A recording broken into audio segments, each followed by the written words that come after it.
You think Vegas Valentines is about love turned all the way up. Lights, roses, champagne, hotel views, unforgettable nights. But most of what you call romance in that city is performance. And if you don't know the difference, you won't leave with love.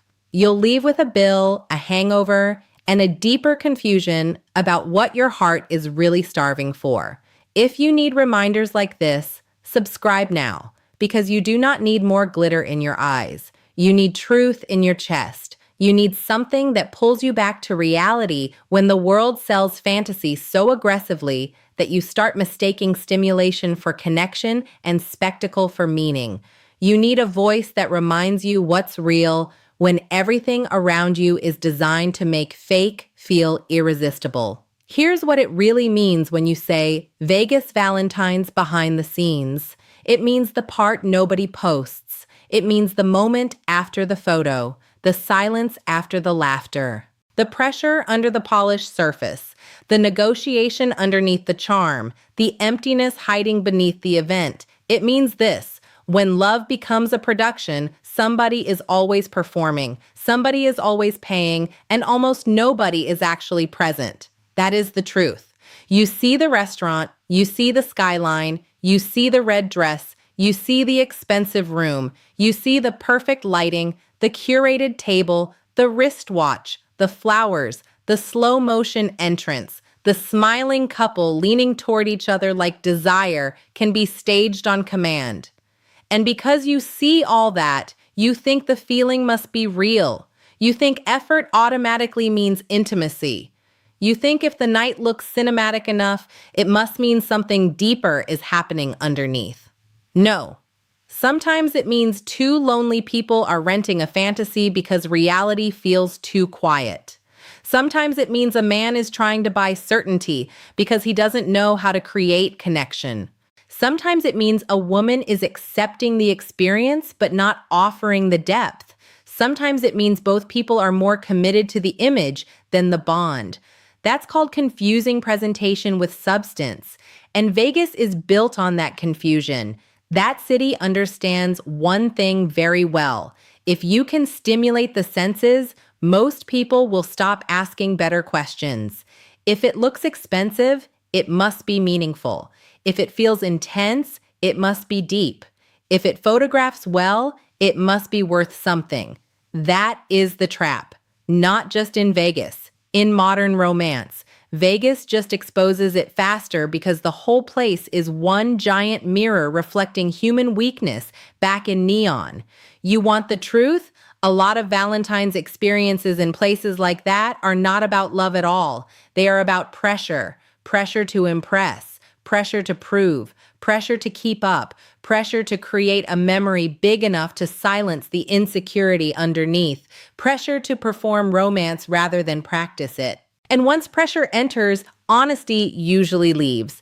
Now you stop speaking from the heart and start managing optics. Now you stop asking what this connection actually is and start asking what it looks like. Now you stop paying attention to her energy and start paying attention to her reactions. Now you stop enjoying the moment and start trying to control the outcome. You stop. And when you stop being present, you become a producer of an event instead of a participant in a relationship. That's why some of the most glamorous nights feel dead on the inside. Because chemistry cannot be manufactured by logistics alone, respect cannot be booked, warmth cannot be ordered with bottle service, loyalty cannot be upgraded at check-in. Peace does not come with a sweet key. And if the connection is weak, no amount of luxury can hide that for very long. This is where most people get defensive. They hear this and think, so what? Effort doesn't matter? So now you're saying don't celebrate, don't plan, don't spend, don't create experiences? No, that's the lazy misunderstanding. Effort matters, thoughtfulness matters, celebration matters, but effort without discernment becomes theater. Generosity without clarity becomes self-betrayal. A great night should express a great connection, not try to replace one. Read that carefully. A great night should express a great connection, not try to replace one. Because if you need the environment to do all the emotional heavy lifting, then the bond itself is probably underdeveloped. And that is the hard truth nobody wants to say while the violin is playing and the camera is out. Why does this happen? Because you were trained to chase symbols, not substance, symbols, the expensive date, the perfect holiday, the public display, the desirable woman on your arm, the social proof, the visible markers that tell the world and tell your own insecurity that you are winning. But people who chase symbols often miss the soul of the thing they claim to want. You say you want love, but what you may really want is evidence. Evidence that you matter. Evidence that you can get her. Evidence that she chooses you. Evidence that you can create the kind of moment other people admire. That's called using romance as identity fuel. And when you do that, Valentine's becomes dangerous. Not because romance is bad, but because your motives get mixed. You're not just giving. You're hoping to secure. You're not just celebrating. You're trying to confirm. You're not just enjoying her presence. You're trying to quiet the fear that without a big enough gesture, she'll drift, compare, or lose interest. That fear will make a fool out of a man. It will make you overspend where you should observe. It will make you overperform where you should assess. It will make you overtalk where you should listen. It will make you ignore the truth because the fantasy is already expensive. And once a man invests heavily in an illusion, he starts defending it. Even when he feels the emptiness, even when the conversation is flat, even when the affection is performative, even when her eyes are on the experience, not on him, even when the whole night feels like a campaign instead of a connection. That's called trying to get a return on emotional investment from something that was bankrupt from the beginning. And yes, women do this too. They chase the night, the posting, the validation, the dream experience, the visible romance that can be shown, compared, admired. They want to feel special, desired, elevated. Human beings crave significance. That part is normal. But when significance becomes spectacle, love starts suffocating. Now the relationship has to perform for an audience, even if the audience is invisible. Friends, followers, exes, family, society, the imagined judges in your head. Somebody is always watching, even when no one is there. And people act differently when they feel watched. They exaggerate, they posture, they edit, they hold back, they smile where they should speak, they stay where they should question. They chase the memory instead of the meaning. That's why the behind the scenes matters. Behind the scenes, you see whether the man is calm or desperate. Behind the scenes, you see whether the woman is warm or merely entertained. Behind the scenes, you see whether silence feels safe or awkward. Behind the scenes, you see whether attraction has backbone or just sparkle. Behind the scenes, you see whether two people can actually be with each other once the performance has nothing left to add. That's reality versus fantasy, presence versus presentation, connection versus consumption. And if you are a man with any self-respect, you need to care about that difference more than the package, because here is what the Vegas Valentine's trap really costs you. It costs you your ability to evaluate clearly. Once you are emotionally invested in a fantasy, you stop seeing what is in front of you. You start rationalizing. She's just tired. She's just overwhelmed. She's not expressive, but she cares. The vibe was still good. Maybe I'm overthinking. Maybe.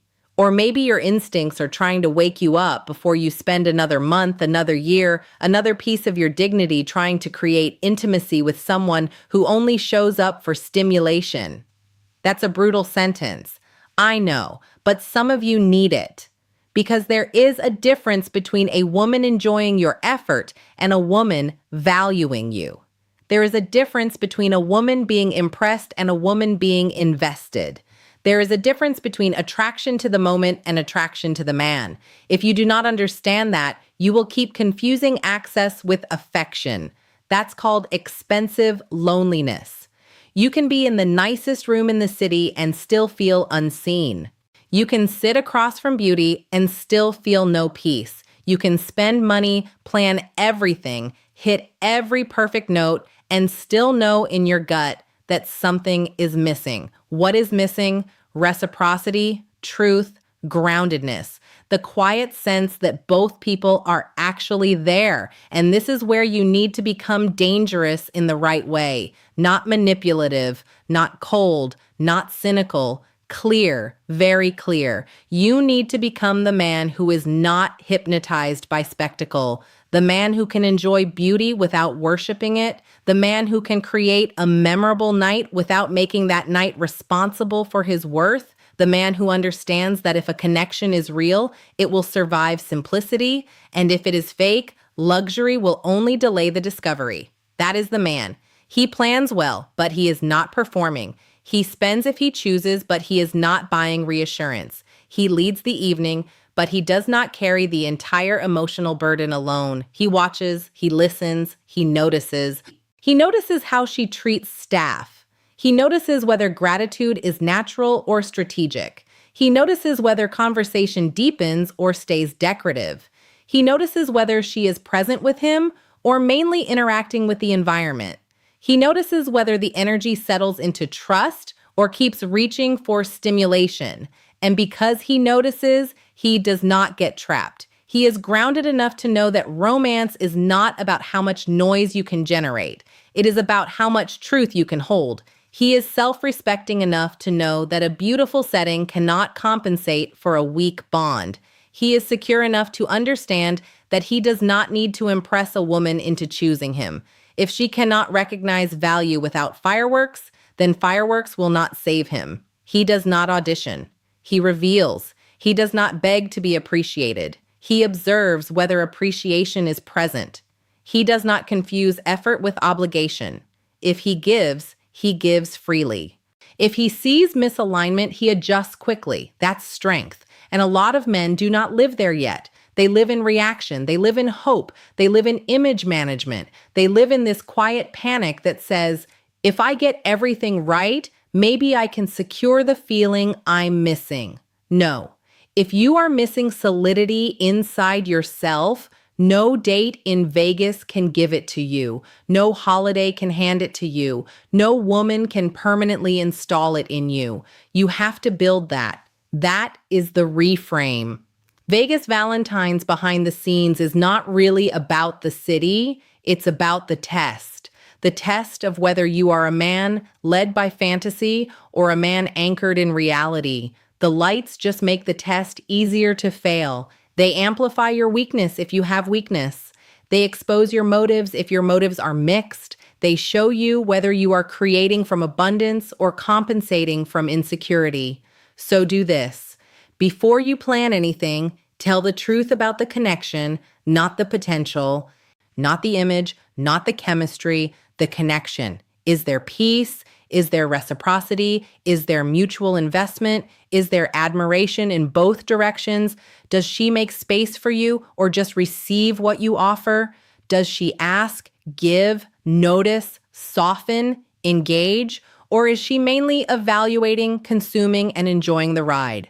Ask better questions. Stop trying to impress early. Early is for observation, not overextension. Let a woman show you whether she values presence before you build productions around her. Let her reveal whether she can enjoy simplicity. Let her reveal whether she sees you or just the experience you generate. If she cannot connect without constant stimulation, that is information.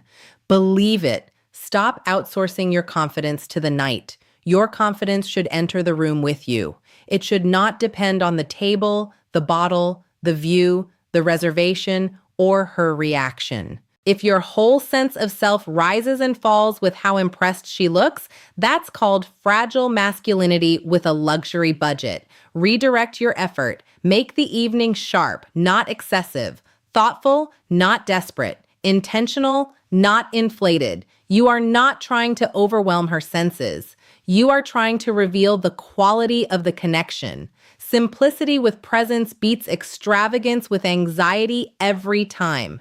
Then watch, really watch. Watch whether she can be with you without her phone becoming a third person at the table. Watch whether she thanks you with substance, not just performance. Watch whether conversation can go below surface. Watch whether she asks about your mind, your mission, your values. Watch whether silence feels full or threatening. Watch whether you leave feeling clearer or more confused. That last one matters more than people realize. The right connection sharpens you. The wrong one fogs you. The right one makes you feel more like yourself. The wrong one makes you perform versions of yourself. The right one leaves your nervous system settled. The wrong one leaves you replaying every moment, trying to decode what was real. That's called your body telling you the truth before your ego is ready to hear it. And if you realize the whole thing is mostly image, stop forcing it. Stop calling false depth complexity. Stop calling mixed signals mystery. Stop calling emotional absence independence. Stop calling your own anxiety excitement. Name things correctly or they will control you. If she wants the night but not the depth, name it. If she likes being adored but does not know how to reciprocate, name it. If you are overextending because you fear losing her attention, name it. If you are trying to create a movie because the connection itself is thin, name it. That's called maturity. And maturity is not always romantic. Sometimes maturity is looking around the beautiful room and admitting, this is polished, but it is not real enough for me. Sometimes maturity is ending the night without needing to extend the illusion. Sometimes maturity is realizing you were more in love with the concept than the person. Sometimes maturity is walking out of a city built on fantasy with your self-respect intact because you finally stopped asking fantasy to heal your loneliness. That is a win. Let's go deeper because some of you still think romance means intensity. It doesn't. Intensity is easy. Crowds are intense, music is intense, alcohol is intense, desire is intense, travel is intense, novelty is intense. But intensity is not intimacy. Intensity can happen between strangers. Intimacy only happens where there is safety, honesty, and mutual presence over time. So if you judge the night by how heightened it felt, you may completely miss whether it was actually healthy. That's why people chase one magical weekend and then spend months in confusion afterward. They bonded through atmosphere, not alignment. They were activated, not anchored. They were entertained, not known. That's called borrowing emotional significance from the environment. Do not do that. Build slowly enough to know what is yours and what belongs to the setting. Build clearly enough that even in a quiet room, even in ordinary life, even without lights and spectacle, the connection still has weight. Because ordinary life is where relationships actually live. Not in hotel lobbies, not in rooftop photos, not in curated moments built for memory. Love lives in repetition, in respect, in calm, in consistency, in the way two people treat each other when no one is watching and nothing special is happening. That is why the ordinary matters more than the extraordinary. The extraordinary can decorate a bond. It cannot manufacture one. And once you understand that, you stop being so easy to manipulate by appearances. You stop thinking a glamorous woman in a glamorous place automatically means something profound is happening. You stop assuming expensive effort equals emotional truth. You stop treating every heightened moment like destiny. You begin to ask the question mature men ask, what remains when the lights go down? That question will protect your life. What remains when the music stops? What remains when the bill is paid? What remains when the room is quiet? What remains when desire settles? What remains when there is nothing left to consume? If the answer is confusion, distance, ego, or emptiness, then the night was never the gift you thought it was. It was information, useful information, expensive maybe, painful maybe, but useful. Use it. Use it to rebuild your standards. Use it to sharpen your discernment. Use it to stop overvaluing image. Use it to stop chasing women who are in love with the event more than the essence. Use it to become the man who cannot be baited by fantasy because he is already committed to reality. Reality is not boring. That is what immature people think. Reality is where trust lives. Reality is where self-respect lives. Reality is where peace lives. Reality is where you stop draining yourself trying to keep a mood alive and start building something that can survive daylight. So if Vegas Valentines exposed you, good. If it showed you how easy it is to get seduced by appearances, good. If it revealed that part of you still craves validation through spectacle, good. Now you know what to work on. Pain that reveals truth is not punishment. It is instruction. And here is the final shift. You stop asking, how do I create the perfect Valentines? You start asking, what kind of connection makes any setting meaningful? You stop asking, how do I impress her? You start asking, can she meet me? You stop asking, was the night big enough? You start asking, was the bond real enough? You stop chasing unforgettable moments with forgettable people. You start choosing grounded people with whom even simple moments feel full. That is where your life changes. Because then you are no longer the man trying to prove his value through production. You are no longer the man who mistakes applause for affection. You are no longer the man who spends from insecurity and calls it romance. You are no longer the man who needs fantasy to feel chosen. You become the man who can create beauty without losing clarity. You become the man who can enjoy the moment without kneeling to it.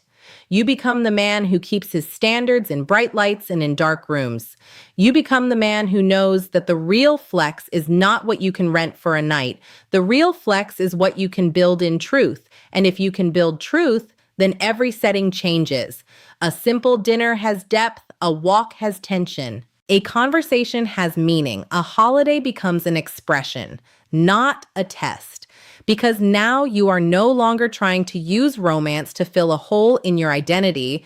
You are sharing from fullness. That is masculine. That is grounded. That is clean. So let the city teach you if it needs to teach you. Let the illusion collapse if it needs to collapse. Let the bill hurt if it has to hurt. But do not leave without the lesson. Do not leave still believing that brighter lights mean deeper love. Do not leave still thinking you can outspend emotional absence. Do not leave still confusing performance with partnership. Leave with your eyes open. Leave with sharper standards. Leave with quieter confidence. Leave with better questions. Leave with a refusal to be dazzled into self-betrayal ever again. Because you do not need a bigger show. You need a truer life. And that starts when you remember this. You are not here to chase experiences that make you look valuable. You are here to build a self that does not need appearances to know its worth. You are not here to beg fantasy to validate you. You are here to stand in reality with enough self-respect to walk away from what shines but does not nourish. You are not here to be consumed by the night. You are here to remain yourself inside it. You are the answer. If this gave you the truth behind the lights, subscribe, because this is where you come when you want clarity instead of seduction, depth instead of display, and self-respect instead of performance. Stay here if you are done confusing glamour with connection. Stay here if you are building a life rooted in reality. And if you've had your own illusions shattered lately, understand this. You are not alone. You are not broken, and you are in the right place with people who would rather face the truth and rise than keep getting lost in a beautiful lie.